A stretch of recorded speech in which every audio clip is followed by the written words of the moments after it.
मागच्या वर्षी जुलै महिन्यात अजित पवार यांनी केलेल्या बंडामुळे राष्ट्रवादी काँग्रेसमध्ये उभी फूट पडली होती। त्यावेळी राष्ट्रवादी काँग्रेसमधील अनेक नेते अजित पवार यांच्यासोबत गेले होते। मात्र दादांचं बंड झालं तेव्हा त्यांच्यासोबत शपथविधीला असलेला एक सहकारी काही काळातच शरद पवार यांच्याकडे परतला होता। दादांनी केलेल्या बंडानंतर काही काळातच त्यांची साथ सोडणाऱ्या नेत्याचं नाव आहे अमोल कोल्हे।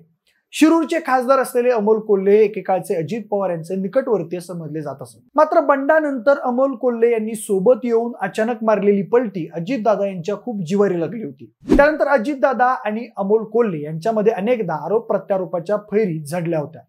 त्यामुळे अजित पवार यांनी या लोकसभा निवडणुकीत अमोल कोल्हे यांचा पराभव करण्याचा चंग बांधलाय।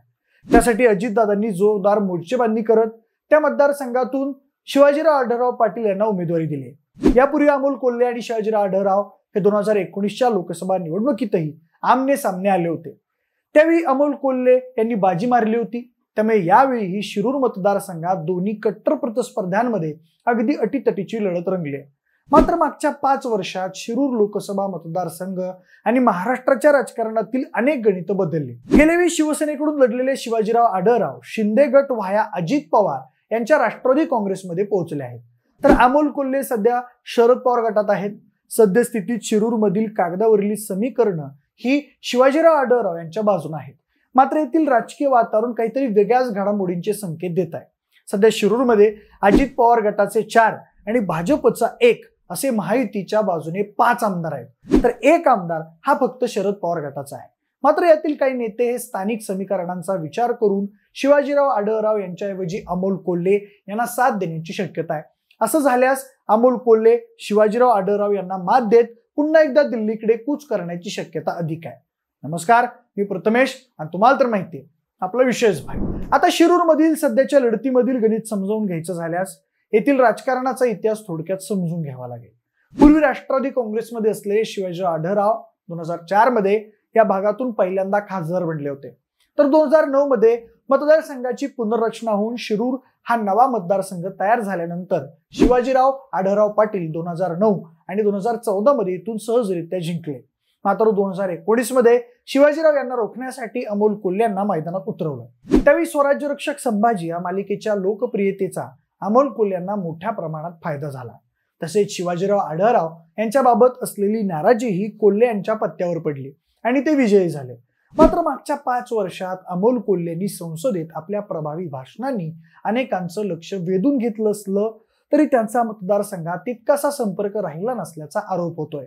दुसरीकडे 2019 मध्ये पराभूत झालेल्या शिवाजीराव आढळराव यांनी मात्र येथील जनसंपर्क कायम ठेवला होता। ही बाब शिवाजीराव आढळराव यांच्या फायद्याची ठरेल असं बोललं जात आहे। मात्र शिरूरच्या राजकारणातील अंतप्रवाह हे आढळराव यांचा घात करू शकतात अशी ही शक्यता आता वर्तवली जाते। त्याचं कारण म्हणजे शिरूरच्या राजकारणाचा विचार केल्यास येथे शिवाजीराव आढळराव यांनी दिलीप वळसे पाटील, दिलीपराव मोहिते, अशोक पवार अशा शरद पवार यांच्यासोबतच्या नेत्यांना धक्का देत आपलं स्थान निर्माण केलेलं होतं। राष्ट्रवादीच्या या स्थानिक मनसबदारांकडून होणारा विरोध मोडीत काढून आढळराव सलग 3दा इथून निवडून आले होते। 2019 मध्ये राष्ट्रवादी काँग्रेसने पूर्ण मोर्चेबांधणी करून त्यांचा इथं पराभव घडवून आणला होता। त्यावेळी शिवाजीराव आढळराव यांच्या विरोधात मोर्चेबांधणी करण्यामध्ये आघाडीवर असलेल्या अजित पवार यांनीच त्यावेळी आढळराव यांना राष्ट्रवादी काँग्रेस अजित पवार गटाकडून उमेदवारी दिली आहे।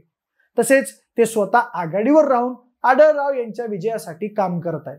शिरूर मतदारसंघातील आतापर्यंतचा प्रचार पाहिल्यास येथे अजितदादा हे शिवाजीराव आढळराव यांचा धडाडीने प्रचार करत असले तरी त्यांच्यासोबत आलेले आमदार मात्र तितक्याशा उत्साहाने आपल्या उमेदवाराचा प्रचार करताना दिसत नाहीयेत।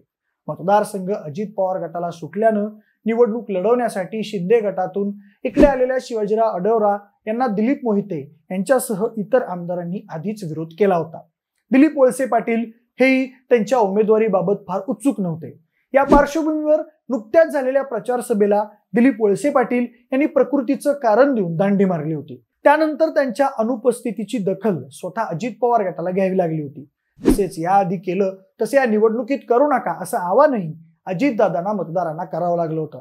शिरूर लोकसभा मतदारसंघातील आंबेगाव विधानसभा क्षेत्रात दिलीप वळसे पाटील यांचा चांगला प्रभाव आहे। मात्र इथून निवडून आल्यास शिवाजीराव आढळराव हे डोईजड होतील अशी भीती वळसे पाटील यांच्या मनात आहे।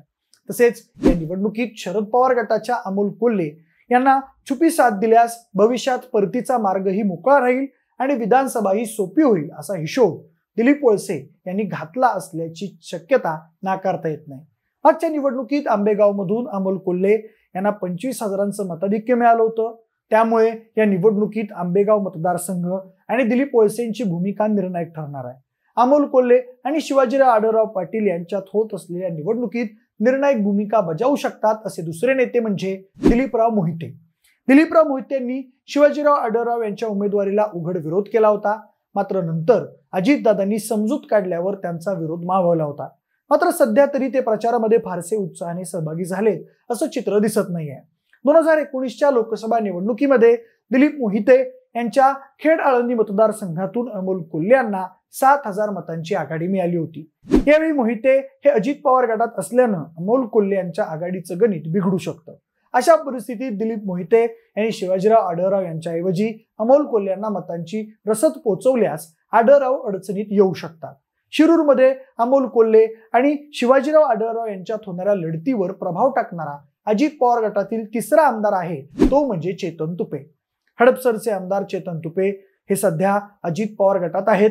मात्र महायुतीत राहून त्यांचं विधानसभेचं गणित जुळण्याची शक्यता कमी आहे. त्याचं कारण म्हणजे 2019च्या विधानसभा निवडणुकीत चेतन तुपे हे भाजपाच्या योगेश टिळेकर यांचा अवघ्या 2,820 मतांनी पराभूत करून विजय झाले होते. तर 2019 मध्ये झालेल्या लोकसभा निवडणुकीत शिवाजीराव आढळराव यांना इथून 5,370 मतांची आघाडी मिळाली होती. त्यामुळे लोकसभा निवडणुकीतून विधानसभेसाठी सेफ गेम खेळण्यासाठी चेतन तुपे हे शरद पवार गटाबाबत मवाळ भूमिका घेऊ शकतात. एकंदरीत शिरूर लोकसभा मतदारसंघात राष्ट्रवादी काँग्रेसमधील अजित पवार गट आणि शरद पवार गट यांच्या उमेदवारांमध्ये थेट लढत होत असली आणि त्यात कागदावर अजित पवार गट खूप प्रबळ दिसत असला तरी इथे अंतर्गत हितसंबंधांचं राजकारण येथील अजित पवार गटाचे उमेदवार शिवाजीराव आढळराव पाटील यांच्यासाठी अडचणीचं ठरू शकतं. आता शिरूर मधील या कोल्हे आणि आढळराव यांच्यात होत असलेल्या लढतीत बाजी कोण मारणार याबाबत तुमचा अंदाज काय हे तुम्ही आम्हाला कमेंटच्या माध्यमातून नक्की कळवा. तसेच हा व्हिडिओ आवडला असेल तर लाईक आणि शेअर करा. सोबतच आपल्या विशेष भरी या YouTube चॅनलला सबस्क्राईब करायला विसरू नका. धन्यवाद.